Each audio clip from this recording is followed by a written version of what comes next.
It's so interesting. I've been noodling on this idea, and I want to talk to you about it. I've been noodling on this idea that I feel like you and I are both really authentic people. Like in my life, my friends know I will tell them that dress is ugly. Don't buy those shoes.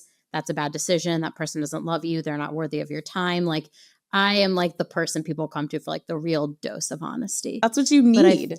But I feel like I'm playing this game sometimes of Dr. Jekyll and Mr. Hyde. And I guess, actually, that's a bad dynamic because one of them's evil and one of them's good. I have my moments. To be clear, maybe I'll do because I never watched the Miley Cyrus show. Did you watch the Hannah Montana? Yes. Isn't she she basically just put a wig on and she became famous? Yeah, right? she became she was the same person. Okay. Let's use that analogy, even though I am an elder millennial and I literally did not watch Hannah Montana. I was thinking of Phoebe when she has her twin sister on Friends and one's really spacey and then... But isn't her other sister evil? So okay, it's true. Let's do this in a reality where there's no evil person, right? You're the same person. You just put a wig on and you're someone else. Sometimes I feel like I can be one thing in my life and uphold all my values and be the best version of myself. And then I get to work and I almost have to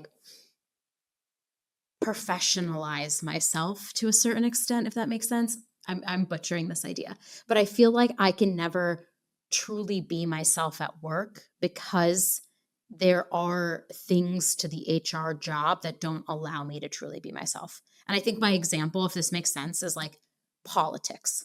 I am not going to show up to work and talk about politics because what that means to me is politics are deeply personal. And right now we're at a part in our country where it is very divided and the feelings are strong across the board.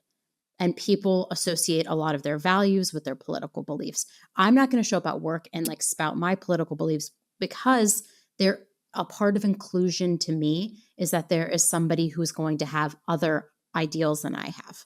And I have to create a space where they are allowed to do that, even if I think their ideas are bad.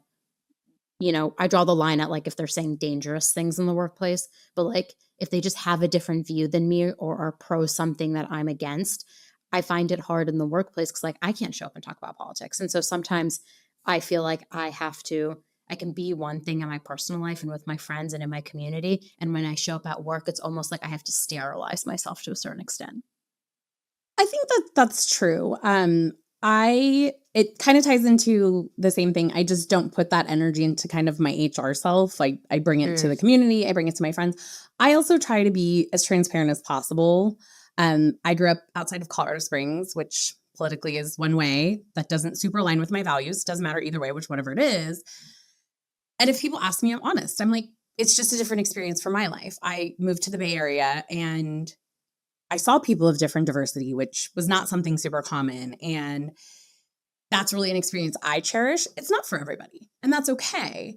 But we had someone, I feel like being a little bit open with I don't have all the answers. I feel how I feel. I don't expect you how I feel. I had posted something maybe a year or two ago about equal pay day. And one of our employees, he's hey, I want to come to you one-on-one, was asking me questions. He's I found this article that kind of disputes what you're saying. And I was okay, well, let's talk about it. And literally both articles quoted the same survey. And I was I'm not telling you how to think. It's your opinion. I don't know where this article came from. They're using the same data set. So while that tells me in this conversation that we're having, which was very friendly and I felt very fulfilled from it, is we can take anything and turn it into whatever narrative we want. And it is not my job to tell you to believe one thing. He at no point told me to believe something else. And it was very powerful. And it felt really good that he was comfortable enough to come ask me that question.